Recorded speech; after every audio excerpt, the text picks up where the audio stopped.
Aria Chandler's world was a language spoken in color and light, a symphony she conducted with a discerning eye. As a luminary in New York City's competitive art scene, she didn't just consult, she communed with canvases. Her sprawling Soho loft, with its soaring ceilings and sun-drenched floor-to-ceiling windows, was less a residence and more a living gallery, a physical manifestation of her soul. Every piece had a story, a turbulent, arresting de cunning that radiated controlled chaos, a serene, almost spiritual Rothko that seemed to breathe with the changing light, a whimsical Calder mobile that danced on the currents of air from the open terrace. She found joy in the thick impasto of an oil painting, the delicate grain of aged wood, the cold, smooth promise of uncarved marble. Her life was her passion, and her passion was her life. But on a treacherous, rain-lashed November evening, the symphony abruptly ended. The world devolved into a cacophony of urban violence, the horrifying, elongated shriek of high-performance tires failing to grip the slick, historic cobblestones of Green Street, followed by the sickening, percussive implosion of metal folding and safety glass shattering. Then, nothing. Not a gentle fade to black, but an instantaneous, profound, and absolute void. It was the terrifying sensation of a switch being flipped off inside her own skull. She drifted back to consciousness in stages, each one an island of disjointed sensation in a sea of nothingness. The first anchor was the smell, a cloying, sterile blend of rubbing alcohol and industrial bleach that stung her nostrils. The second was the sound, the relentless metronomic beep of a machine that was, she dimly understood, measuring the beats of her own terrified heart. The sheets against her skin were coarse and starched, a world away from the familiar Egyptian cotton of her bed. The first voice to cut through the anesthetic fog was her younger sister's. Chloe's voice, usually a bright, bubbly stream of social chatter, was now a carefully modulated performance of anguish. "Aria? Oh, thank God you're awake. Sweetie, can you hear me? We're right here. Marcus and I haven't left your side." Beside Chloe stood her husband, Marcus Thorne, a man whose tailored suits and charming smile never quite concealed the restless, hungry ambition in his eyes. His hand, heavy with a gaudy gold watch, rested on Chloe's shoulder in a tableau of husbandly support. Aria fought to pry her eyelids open, a Herculean effort that yielded a devastating result. The world was a nauseating smear of out-of-focus light, a cruel, abstract painting of the reality she could no longer perceive. A cold, metallic dread, sharp and bitter as bile, rose in her throat. I can't see anything," she whispered, the words rasping and alien. Her own voice sounded as if it were coming from a great distance. "Chloe, what's wrong? Why is it so dark?" A moment later, a figure of authority entered her blurry field of non-vision. Dr. Matthews, the esteemed head of neurology at Lenox Hill, his reputation preceding him. His voice was a practiced baritone, smooth and calibrated to deliver bad news with a veneer of compassion. But the words themselves were a demolition crew, leveling the entire structure of her life. "Miss Chandler, you've experienced a severe traumatic brain injury. The impact caused significant swelling and sustained pressure on both optic nerves. We've administered aggressive anti-inflammatory treatments and done everything currently possible in neurosurgery, but the damage is profound." He paused, a well-rehearsed beat of solemnity. "The prognosis is deeply uncertain. We must be realistic and prepare you for the very strong possibility that your sight will not be recoverable." Aria's world, already dark, imploded. The vibrant hues of a Monet, the sharp lines of a Frank Stella, the beloved face of her late father smiling from a photograph, all gone, erased from her future and relegated to the fading archive of memory. Chloe burst into a fresh torrent of loud, theatrical sobs, burying her face in the expensive wool of Marcus's lapel. "My poor, brilliant sister! Don't you worry your beautiful head about a single thing, Aria." Chloe's voice was choked with a grief so perfectly pitched it could only be an act. "Marcus and I will move into the loft immediately. We'll be your eyes and ears. You won't have to lift a finger." Marcus nodded, his expression a carefully composed mask of gravitas. "Absolutely, Aria. We're family. Family is all that matters now. We'll handle everything. The gallery, your portfolio, the insurance nightmare. You just have one job, to rest and heal." We've got the rest. Shattered, disoriented, and utterly helpless, Arya clung to their promises as if they were the last solid objects in a disintegrating universe. Chloe was her only living relative. They had shared a childhood, secrets, the grief of their parents' passing. Doubt was a luxury she couldn't afford in this new, terrifying reality. And so, in the merciful, numbing haze of morphine and despair, she missed it. The brief, calculating glance that passed between Chloe and Marcus over her hospital bed. It was a look stripped of all sorrow, a silent, chilling communication of shared purpose. A look that said her tragedy wasn't an end. It was the beginning of their new life, a life they intended to build upon the ruins of hers. The following weeks bled into a monotonous gray blur. Arya became a reluctant phantom in her own home, a home that had once been her sanctuary, but was now a treacherous labyrinth.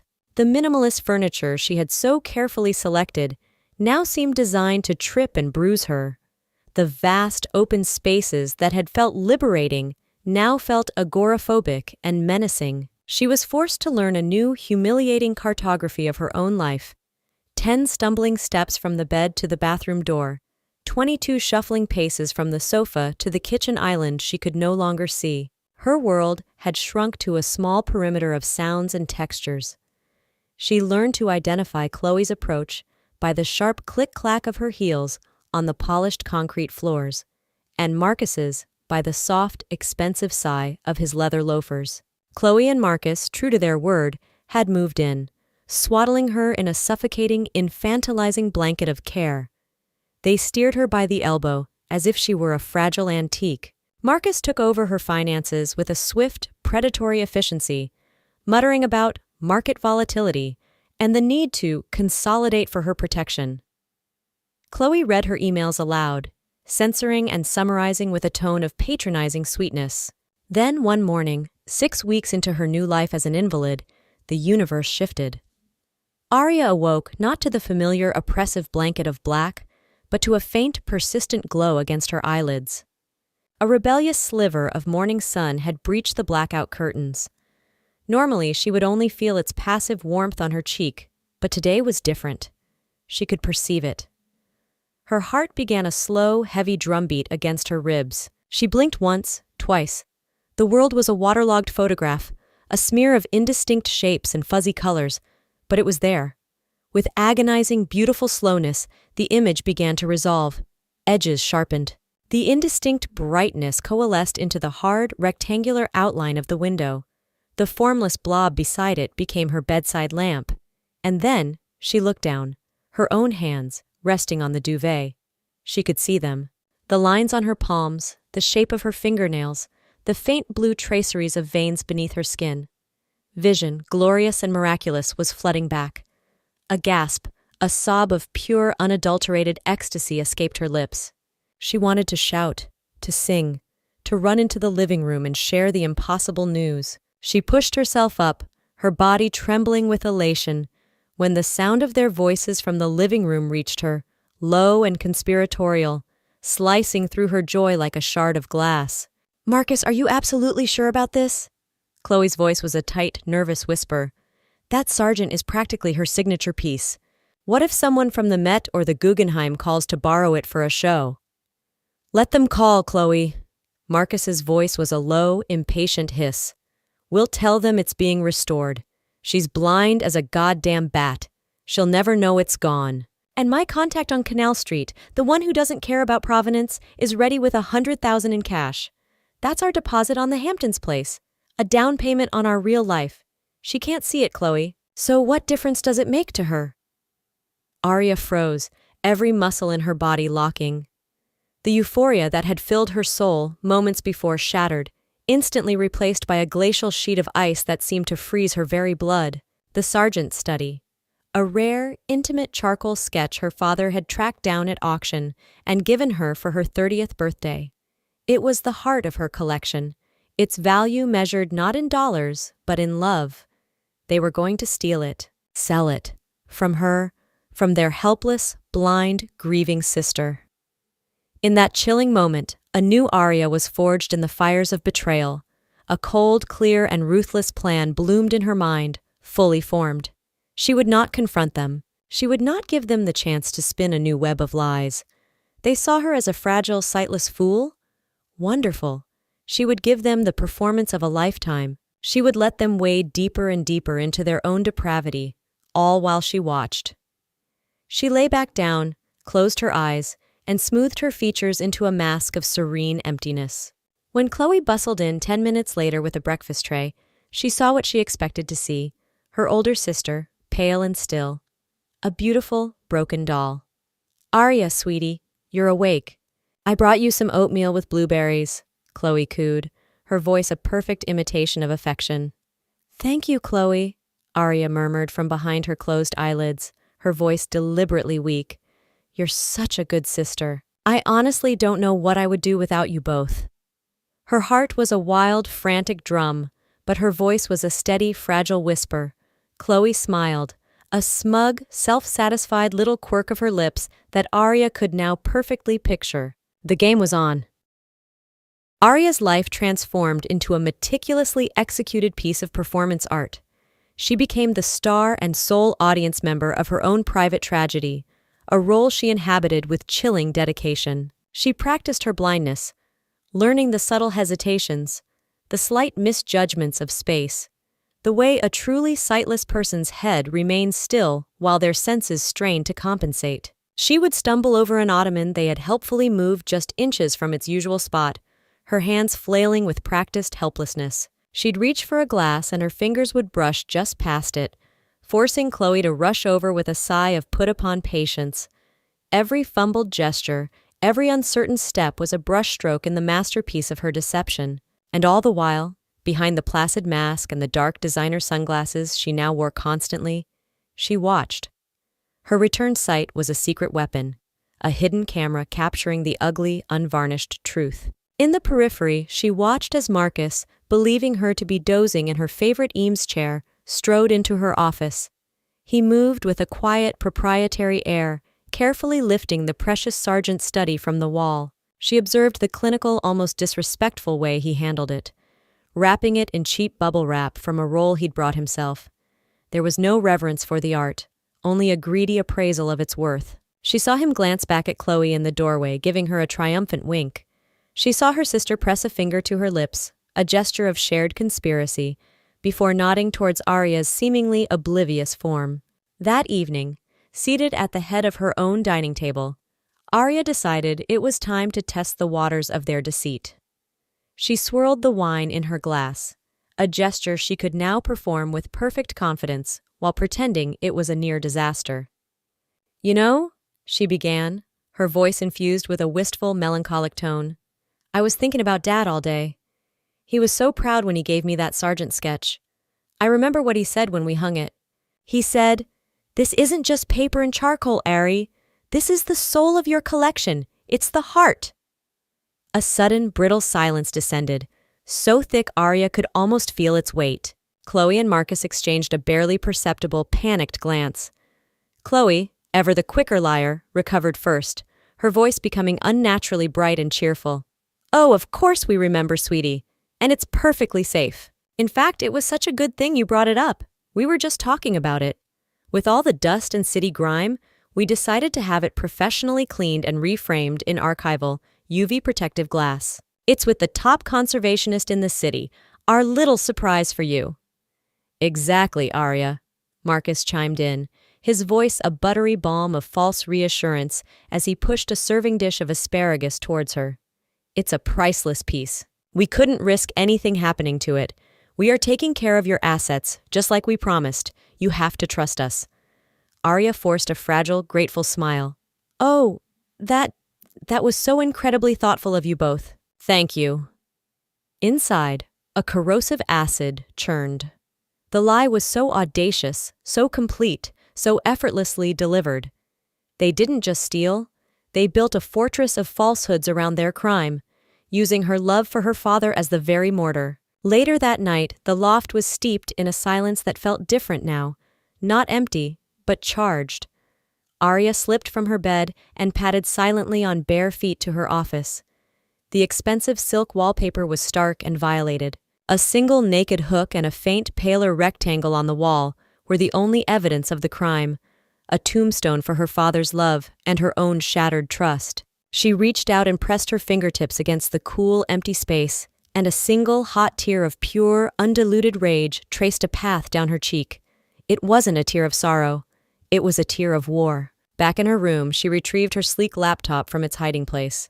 Shielding the screen with a pillow, she dimmed the brightness to its lowest setting. Her fingers, once used to navigating art auction sites, now flew across the keyboard with a new grim purpose. Her search terms were precise and technical. Covert audio-video surveillance, undetectable nanny cams with cloud storage, miniature listening devices. She spent hours cross-referencing reviews, focusing on battery life, resolution, and ease of concealment. They thought she was blind and helpless. They had no idea she was about to become the architect of a digital panopticon, their own private, inescapable prison.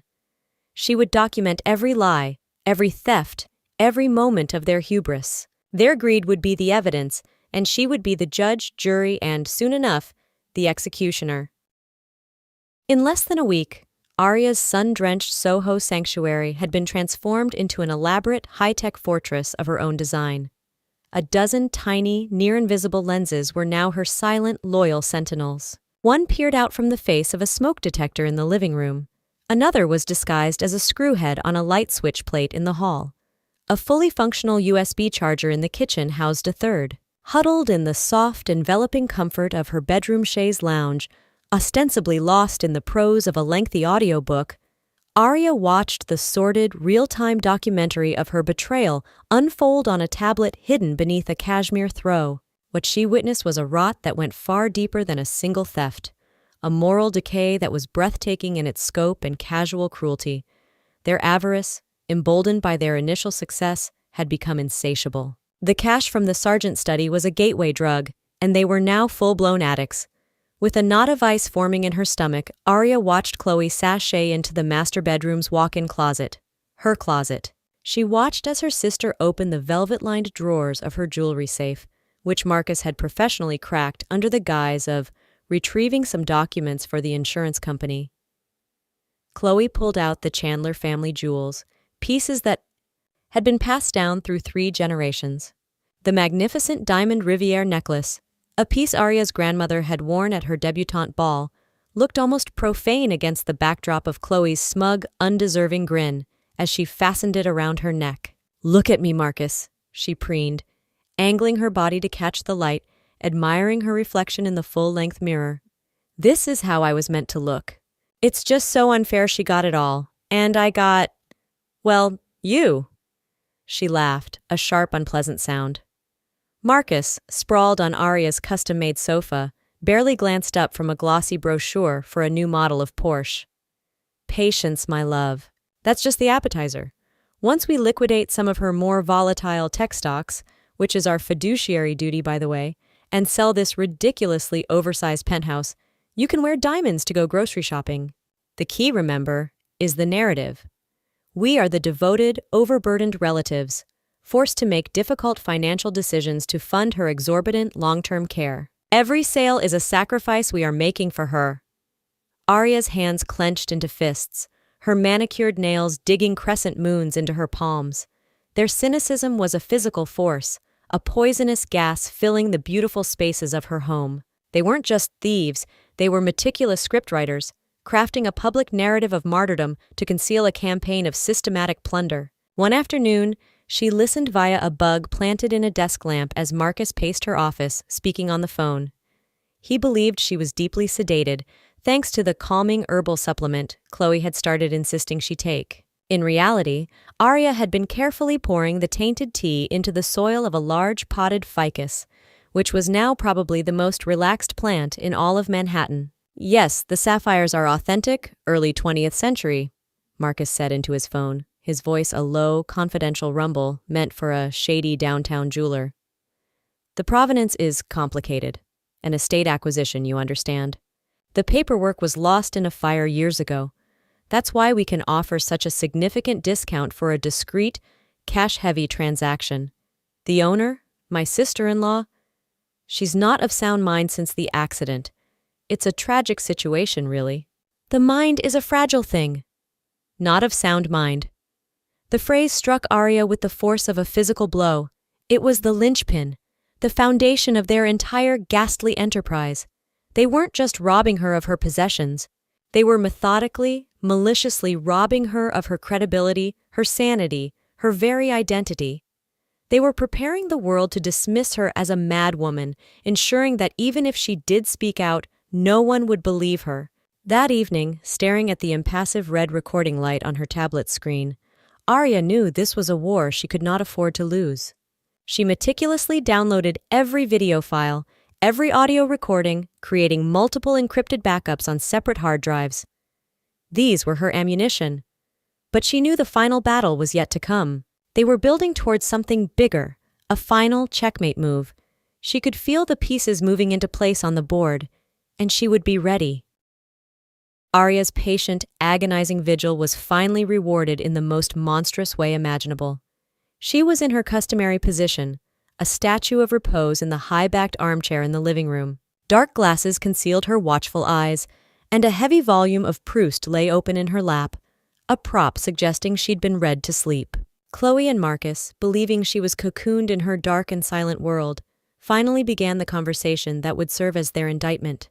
They spoke in low, hushed tones, confident that she was beyond hearing, but the sleek, modern-looking hearing aids that Arthur Vance had procured for her were, in fact, powerful amplifiers, channeling every treacherous syllable directly into her ears with crystal clarity. "I had a very productive final meeting with Dr. Adler this morning," Marcus began, his voice a low murmur of self-congratulation. "He runs the Serenity Meadows Wellness Retreat up in the Hudson Valley. Very exclusive, very discreet. The clientele is mostly problematic heirs and heiresses whose families need them out of sight." "And he's fully on board?" Chloe's voice was sharp with a greedy, feverish anticipation. "The legal side is solid?" "As a rock. For his very generous consulting fee, he's prepared to testify in court. He's already drafted the preliminary psychiatric evaluation." Marcus chuckled, a low, ugly sound. "Progressive post-traumatic dementia, onset of paranoid delusions, auditory and visual hallucinations, the works. With his expert medical testimony and our tearful corroborating accounts of her increasingly erratic behavior, the court will grant an emergency conservatorship without a second thought. You, my dear, as her devoted and heartbroken sister, will be appointed her sole legal guardian." Arya's blood ran cold, a glacial tide pulling all the warmth from her body. This was it, the end game. Chloe was silent for a moment, and for a wild, naive second, Arya's heart clenched with a desperate, foolish hope. A hope that some vestige of sisterly love, some flicker of human decency, might still exist within her. "And, are you sure she'll be comfortable there?" Chloe finally asked. The question was devoid of all compassion. It was the practical inquiry of a homeowner asking about storage for an unwanted piece of furniture. Marcus let out another low, humorless laugh. "Comfortable?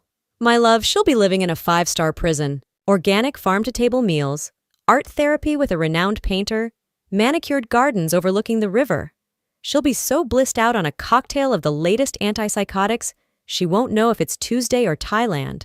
And we," he said, his voice dropping with theatrical gravity, "will finally be free. We sell this concrete mausoleum, we buy the villa in Tuscany we saw online, and we live the life we were always meant to have, as the responsible stewards of her vast and complicated estate.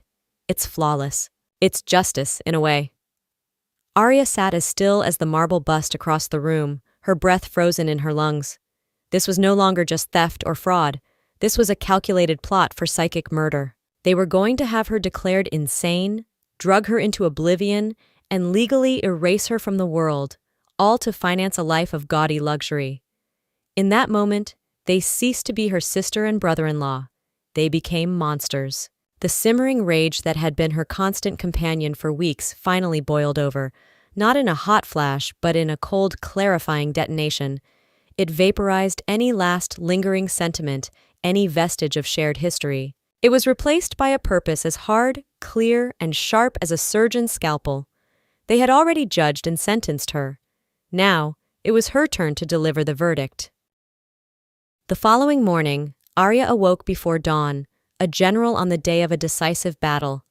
She moved with a newfound energy, a cold, focused precision that had been absent for months. She waited, feigning sleep, until she heard Chloe and Marcus leave for what they cheerfully announced was a spa day upstate, a flimsy cover for their final meeting with the contemptible Dr. Adler. The moment the heavy front door clicked shut, she sprang into action. Her first call was not to the police, but to a number she knew by heart, the private line of Arthur Vance. He had been her father's lawyer, his closest confidant, and a lion of the New York Bar Association who had bounced her on his knee when she was a child. He was family in a way Chloe had never been. "Arthur, it's Aria Chandler," she said, her voice steady and resonant, entirely unlike the fragile, broken tone he had heard on their few calls since her accident. "I need your help. It's a matter of life and death, and it's about to happen. Can you come to the loft immediately? And please, Arthur, this has to be completely off the record. Park a few blocks away. No one can know you're here." His immediate, unquestioning, "I'm on my way," was all the confirmation she needed. An hour later, the distinguished, silver-haired lawyer stood in her foyer, his face a mask of professionally crafted sympathy. Aria led him into her office, a room he had been in 100 times for meetings with her father. She closed the heavy, soundproofed door and turned to face him. Then, in a single fluid motion that spoke volumes, she removed her dark glasses. "Arthur," she said, looking him directly in the eye, her own gaze clear and unwavering, "I can see everything, and I have been for weeks." The old lawyer, a man who had faced down hostile judges and corporate raiders without flinching, was visibly stunned. His expensive leather briefcase slipped from his grasp and hit the plush rug with a soft thud. He stared, his sharp legal mind racing to process the impossible. The pity on his face dissolved, replaced first by shock, and then by a dawning, fierce intelligence. "Aria, start from the beginning, and don't leave out a single detail." She did. She recounted the miraculous return of her sight, the devastating overheard conversation, the theft of the sergeant, the parading in the family jewels, and finally, the horrifying, detailed plan for her forced commitment to Serenity Meadows. As she spoke, she mirrored her tablet's screen to the massive 8K display concealed behind a retractable panel on the wall.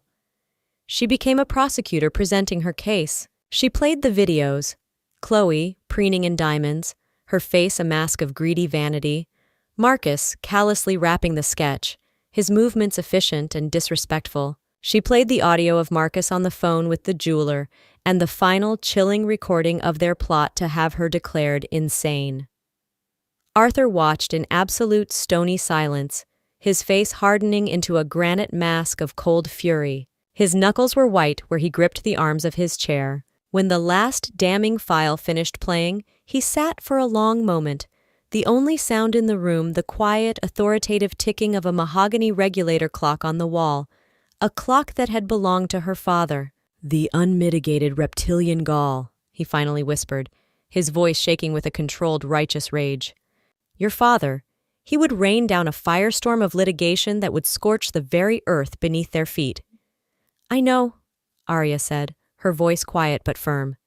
"And I intend to do the same, only faster.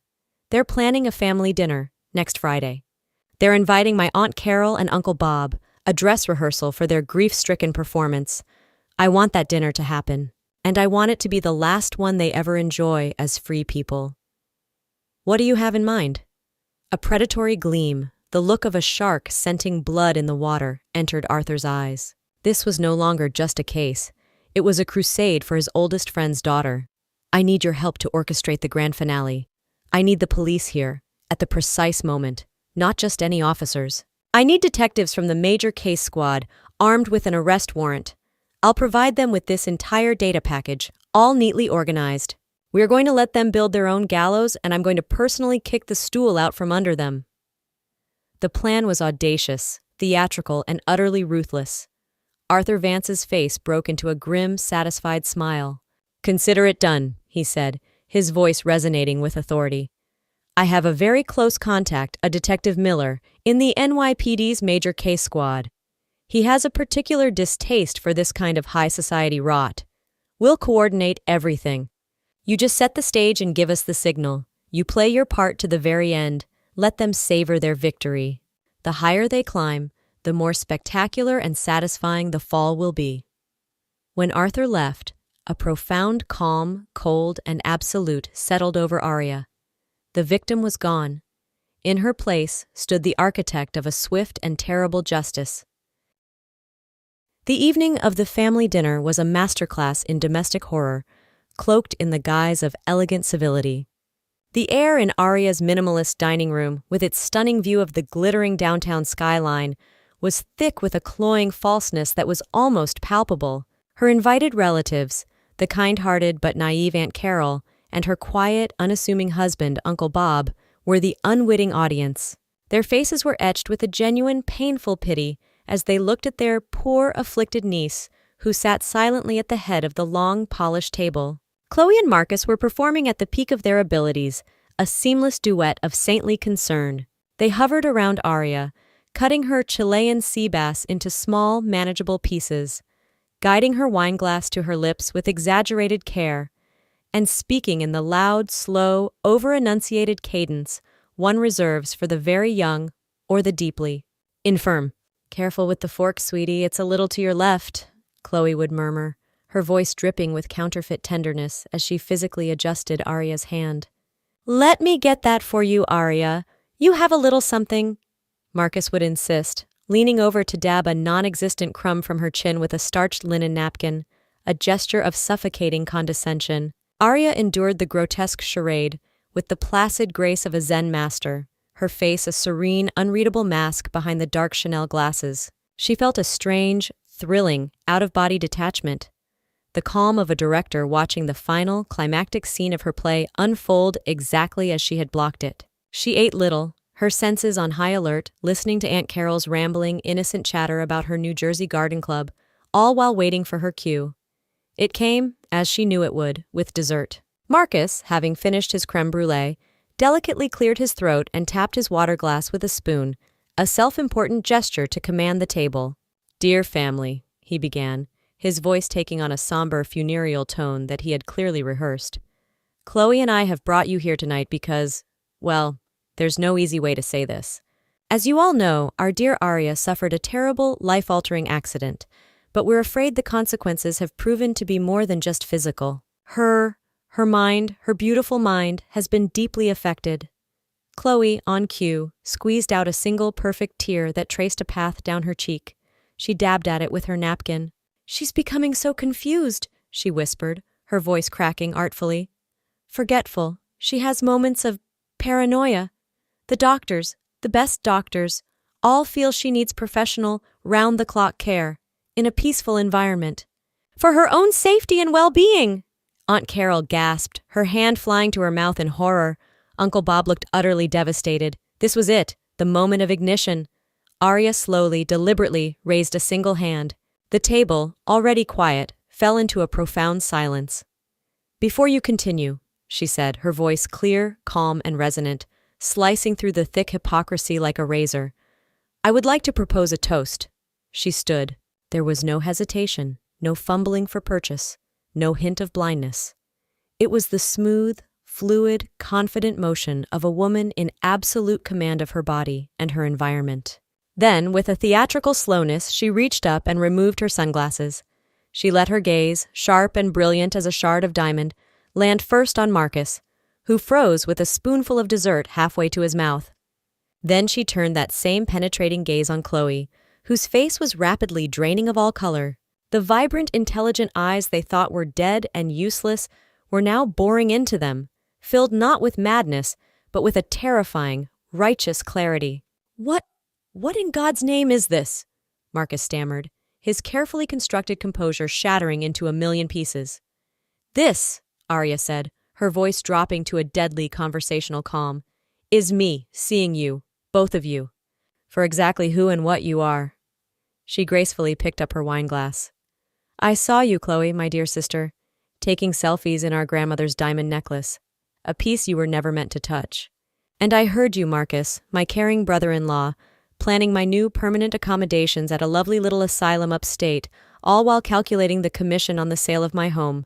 So I'd like to toast you to your bottomless greed, your breathtaking arrogance, and your truly spectacular, unforgivable betrayal." She took a deliberate, slow sip of her wine, savoring the pure, distilled terror blooming on their faces like a toxic flower. "Oh, and one more thing," she added, setting the crystal glass down on the table with a soft, definitive click. "I think that's the doorbell, and I believe it's for you." And on cue, as if summoned by her very words, the sharp, authoritative chime of the doorbell echoed through the suddenly silent apartment, a sound that signaled the end of the play and the beginning of the reckoning. The doorbell's chime acted like a starter pistol, breaking the spell of shock and plunging the room into a new reality. Chloe and Marcus remained frozen for another second, their faces a ghastly tableau of disbelief and dawning, gut-wrenching panic. Aunt Carol and Uncle Bob, their faces slack with confusion, swiveled their heads back and forth between the pale, trembling couple and the calm, powerful woman standing at the head of the table. "I'll get it," Arya said, her voice laced with a chilling final authority. She walked with a perfect, steady gait that mocked her weeks of feigned helplessness across the polished floor to the grand entryway. When she opened the door, she was met by the grim, impassive faces of two men in dark conservative suits and a uniformed officer. The lead detective, a tall man with weary eyes that had seen every flavor of human depravity, gave Arya a brief, almost imperceptible nod of respect. He and his team strode past her into the dining room, their heavy shoes making an authoritative sound on the concrete. "Chloe Thorne and Marcus Thorne?" the detective asked, his voice flat and official, devoid of any emotion. It was a sound that carried the full weight of the law. The couple in question were rendered mute, looking like cornered, desperate animals caught in the glare of headlights. "That would be them," Arya confirmed calmly from the doorway. "Please, gentlemen, come in. You're just in time for the evening's main event." She raised a small discreet remote from the pocket of her silk blouse and pressed a button. The enormous abstract painting on the far wall, a piece by a celebrated German artist, silently retracted into the ceiling, revealing the massive 85-inch screen hidden behind it. It flickered to life, displaying a crystal-clear, high-definition video. The video of Chloe, draped in diamonds, posing and preening for her phone's camera in Arya's closet. The image was undeniable, the vanity on her face obscene. That's a deepfake! It's CGI! It's not real!" Chloe shrieked, her voice rising to a hysterical pitch as she jumped to her feet. "She's insane! I told you all she was insane! This proves it!" "Please remain calm, ma'am," the detective said, his voice flat and bored, utterly unmoved by her histrionics. "We have more than just this video. We have a sworn statement from a jeweler on 47th Street, detailing your husband's attempt to sell a priceless sapphire collection with no provenance. We have another from an art dealer on Canal Street, who bought a stolen Sargent sketch. We have financial records showing the liquidation of Miss Chandler's assets. And we have a full digital package of evidence, along with a formal, multi-count complaint from Miss Chandler, detailing charges of grand larceny, conspiracy to commit fraud, wire fraud, and attempted unlawful imprisonment." Marcus, his face now a mottled apoplectic purple, finally found his voice. "This is an outrage, a violation of our privacy. You can't just—" "We'll sue. We'll sue the city, the department, and you personally." "You can try," the second detective sighed, as if he'd heard it 1,000 times before. He stepped forward, pulling out 2 pairs of gleaming handcuffs. "Marcus Thorne and Chloe Thorne, you are under arrest. You have the right to remain silent. I strongly suggest you exercise it." As the cold steel snapped shut around their wrists with 2 final metallic clicks, their carefully constructed world of lies and luxury imploded. The elegant dining room became a scene of raw, pathetic degradation. Chloe collapsed into ugly, gasping sobs, her expensive makeup streaking down her face in black rivulets. Marcus, his bluster extinguished, was now just a pale, sweating man, his eyes darting around the room as if looking for an escape that didn't exist. As they were led away past the shocked, ashen faces of their relatives, Chloe twisted around for a final desperate plea, her voice raw with disbelief. Arya, I'm your sister, your own flesh and blood. How could you do this to me? To us? Arya met her gaze. She felt no anger, no triumph, only a vast, chilling emptiness where love and sisterhood used to be. A sister doesn't try to bury you alive, Chloe. When the heavy front door finally closed behind them, a profound silence settled over the loft, broken only by Aunt Carol's heartbroken weeping. Arthur Vance, who had entered quietly with the police to witness the culmination of their plan, placed a firm, comforting hand on Arya's shoulder. It's over, Arya. They'll be arraigned in the morning. They won't see the outside of a courtroom for a very long time. Arya nodded, the adrenaline that had sustained her for weeks finally draining away, leaving behind a bone-deep exhaustion. She walked to the floor-to-ceiling window and looked out at the glittering, indifferent skyline of Manhattan. The city lights were no longer a taunt or a memory. They were simply a view, a landscape waiting to be rediscovered. Her world had color again, a world she had single-handedly fought for and reclaimed from the encroaching darkness. She had lost the only family she had left, but in doing so, she had rescued herself, and in the quiet, echoing stillness that followed the storm, she knew she was finally, truly, and irrevocably free. The daunting task of rebuilding a life shattered not by an accident, but by the most intimate betrayal imaginable, could now begin.